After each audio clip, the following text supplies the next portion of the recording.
Šermukšnio lazda. Prie vieno pelkyno stovėjo didelis apleistas dvaras. Jame jau daug metų niekas negyveno, nes čia buvo įsikūrę velniai.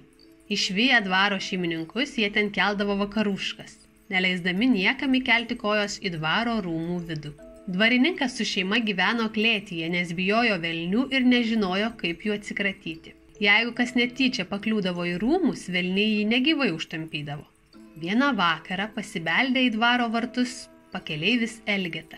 Didelė lazda ramstydamasis ir paprašė nakvynės. Juk rūmai dideli, o jis daug vietos neužims. Ką tu žmogeli, atsakė prievaizdas. Rūmai nors ir dideli, bet į juos geriau nepakliūti. Viską užvaldė velniai, o mes nedrįstam net nosies kišti. Neprašyk ten nakvynės, nes neišneši sveikos galvos. Kas bus, tas bus, atsakė Elgeta. Senas esu ir taip laikas mirti.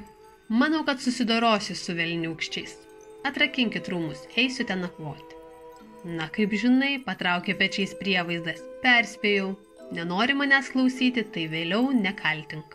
Atrakino rūmus ir įleido Elgetą vidun. Eina per rūmus pakeleivis ir neatsistebi jų gražumu. Tik jau visur labai nešvaru, dvokia ožio kvapu. Pasirinko senelis puošniausią salę ir užsikūrė židinį atsigulė prie jo. Laukė, kas bus toliau. Tik šlumšt pro kaminą juodas ožys ir žiūri į Elgetą akis išvertęs. Šis už lazdos, o jo lazda buvo iš šermukšnio medžio padaryta. Ir kaip drožė ožį per strėnas. Šis tuojau pavirto smalos klanu ir pasiliejo palei židinį. Na, šitam užteks, pasakė Elgeta ir vėl atsigulė, pasidėję šalia šermukšnio lazdą. Po kiek laiko, kai puls pro langus ir duris velniai, net viskas aplinkui sužvangėjo. Susirinko didelis būrys ir jau taikosi Elgetą už drabužių nugriebti. O jūs nenaudėliai, sušuko pavargėlis ir pasičiupęs lazdą pradėjo velniūkščiam šonus lyginti. Kuriam tik užkerta, tas rankų kojų nebepakelia ir kaukdamas į šoną bėga. Broliai, neždinkimės, ėmė klykti velniai. Jis turi šermukšnio lazdą ir mes jam nieko nepadarysim. Uolė prie langų ir juodai šikšnosparniais išskrido lauk. O Elgeta atsigulė prie židinio ir visą naktį ramiausiai išsimiegojo.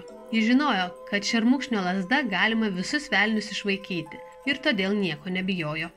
Ponas labai apsidžiaugė, kad Elgeta velnius iš rūmų išvaikė. Prašė ir toliau Elgetą rūmuose gyventi. O jei velniai pasirodys šermukšnine, jiems per ragus ir uodegas užsudrožti. Bet velniai daugiau nesirodė.